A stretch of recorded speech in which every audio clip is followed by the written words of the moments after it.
Hello. So this is long overdue, and this is the 6-year anniversary update for my one-spot Foxface. I cannot believe I've had this guy for 6 years now. I cannot praise this fish enough. It has been an absolute wonderful and perfect addition to my tank. He really does not bother much, but has established himself as the boss of the tank. And the good news is that he's a fairly gentle and pleasant landlord. He occasionally, some of the newer fish, if they're brand new and they get in his way, he'll do a little bit of that, establishing boundaries and territories like you'll see, but not anything, super aggressive behavior that I've seen from a lot of other fish. My experience with him has been a million times better than the yellow tang that I had originally to try and have as a centerpiece fish in this tank.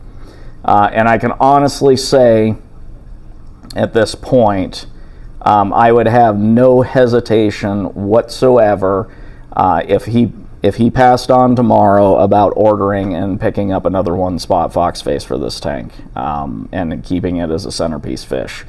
So I will probably always have one no matter what happens. It has been, as I mentioned, it's just been great. I love the temperament of these guys. They're bright, colorful, they're out and they're active. They really, brighten up the tank and add life to it.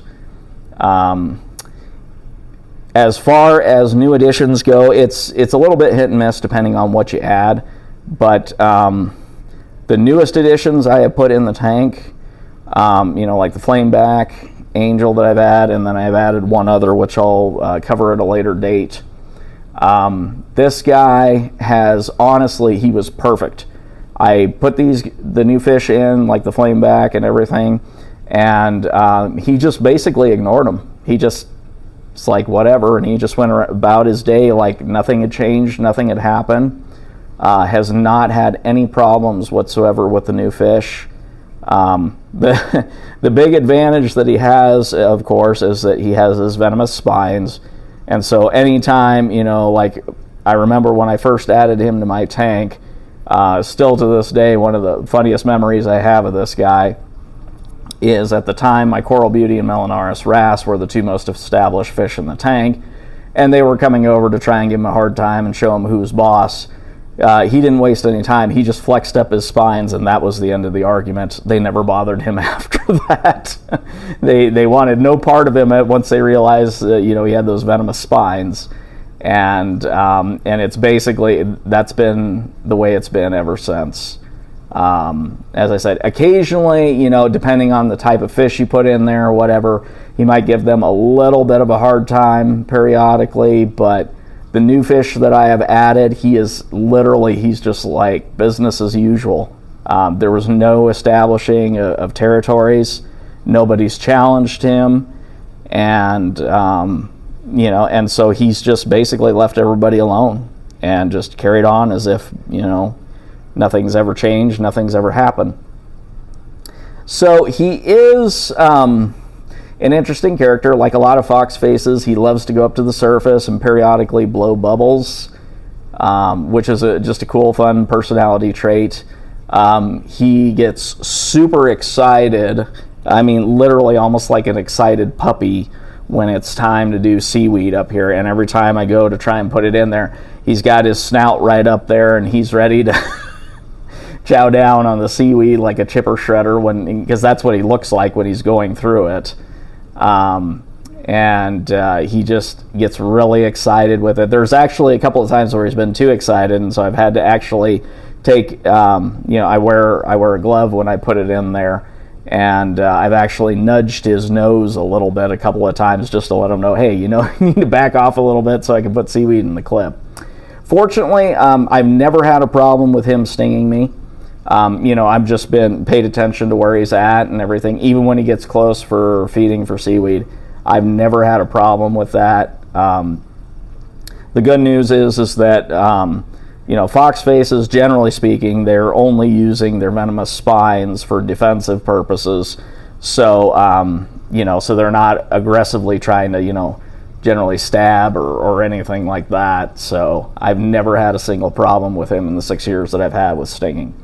So, but the venomous spines have served as a deterrent when I've added him or when I've had other aggressive fish, that they kind of, back off and leave him alone. So they've been useful in that respect. So for the most part, he's an algae grazer, absolutely loves it. And he's also one of the few fish that I've got that has no problem getting up there and chowing down periodically on the hair algae. I also did have, for a brief period of time, a little bit of that really awful bubble algae. I have not seen a single one since I put this guy in the tank. The one time where it tried to take a hold, he went in there and mowed it down like a lawnmower. So once again, another type of nuisance algae that is gone because of this great fish. Coral-wise, I've heard some people say, they can be a little bit hit and miss with corals. The only issue I think I've ever had with him is he does seem, for whatever reason, that when my Duncan is retracted on the stem, he likes a little bit of that slime coating. So it's not the actual polyp, it's the slime coating on the stem that he likes to nibble on. But the good news is when the Duncan's out like this and, with the heads fully extended and everything, he doesn't bother it at all because that's just too much hassle for him. So, anyway, beyond that, I really haven't seen any issue with him with corals in my tank. Now, admittedly, I do not have things like zoanthids, SPS corals, or anything like that in my tank, nor have I ever had. And so I can't really speak to those types of corals as far as how he would do with them, but I can just say, for Euphyllia corals, hammers, frog spawn, mushroom corals, blastos, any of those type of corals, I've never had a problem with him. So anyway, so happy 6-year anniversary to this guy, and I really appreciate what he has done for me and the tank, and he's given us a lot of joy over the years, and just been really just a great fish. I have no complaints about him whatsoever at this point, and I'm really happy to see that he's been exactly what I've been looking for, having that centerpiece fish to just kind of balance things out, and and he will, if he's not afraid to, put somebody in line if he needs to. So even my flame hawkfish, who tends to be one of the the most aggressive guy in my tank, there's been times where the Foxface has decided he hasn't moved fast enough, and he will give him a little chase saying, hey, move, it's my turn to graze here, get out of my way. So anyways, but as I said, it's not anything like, full-on chase around the tank. It's just a get out of my way sort of thing. And so the flame hawkfish, he'll throw his weight around with other fish like new fish and smaller fish, but with the Foxface, he's learned pretty quickly, that that he still plays second fiddle to him. So anyway, that's all I've got, and thanks for watching.